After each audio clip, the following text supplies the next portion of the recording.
আসসালামু আলাইকুম। ইসরায়েলে দফায় দফায় হামলা চালানো হয়েছে। গত ২৪ ঘন্টায় দেশটিতে অন্তত ১৯টি হামলা চালানো হয়েছে। লেবাননের প্রতিরোধ যোদ্ধা গোষ্ঠী হিজবুল্লাহ এসব হামলা চালিয়েছে। রোববার প্রেস টিভির এক প্রতিবেদনে এ তথ্য জানানো হয়েছে। হিজবুল্লাহ জানিয়েছে তারা গত ২৪ ঘন্টায় লেবাননের সীমান্ত ঘেঁষা দখলকৃত অঞ্চলে এবং দক্ষিণ অঞ্চলে ১৫টি ইসরায়েলি অবস্থান, সেনা ও সামরিক সরঞ্জাম লক্ষ্য করে অভিযান পরিচালনা করেছে। এ সময় ইসরায়েলি সেনাবাহিনীর অবস্থান ও সামরিক সম্পদের বিরুদ্ধে ভারী ও ধারাবাহিক সামরিক অভিযান চালানো হয়েছে।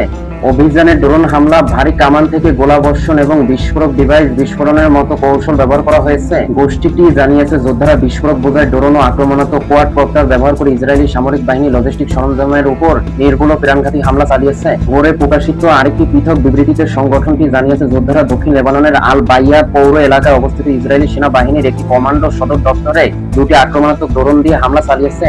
এছাড়া দক্ষিণ লেবাননের রাশাব এলাকা থেকে হাদারথার দিকে অগ্রসর হওয়ার চেষ্টা করা ইসরায়েলি সেনাবাহিনী চতুর্থ একটি বুলডোজারের বিরুদ্ধে পুঁতে রাখা বিস্ফোরক ডিভাইস বিস্ফোরণ ঘটানো হয়েছে।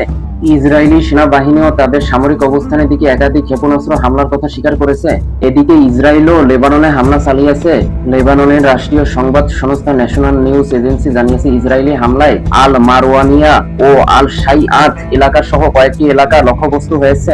ইসরায়েলি সেনাবাহিনীর দাবি এসব এলাকা লক্ষ্য ছিল দক্ষিণ লেবাননে হিজবুল্লাহ সামরিক স্থাপনা। তবে স্থানীয় সূত্রগুলো এই দাবি প্রত্যাখ্যান করে বলেছে আবাসিক এলাকাগুলোতে হামলা চালানো হয়েছে। এদিকে ইসরায়েলি সেনাবাহিনী সাইদা ও নাবাতিয়া জেলার ৯টি গ্রামের বাসিন্দাদের এলাকা ছেড়ে অন্তত ১০০০ মিটার দূরে সরে যেতে নির্দেশ দিয়েছে। তারা ওই এলাকায় হিজবুল্লাহর বিরুদ্ধে কঠোর পদক্ষেপ নেওয়ার হুঁশিয়ারি দিয়েছে।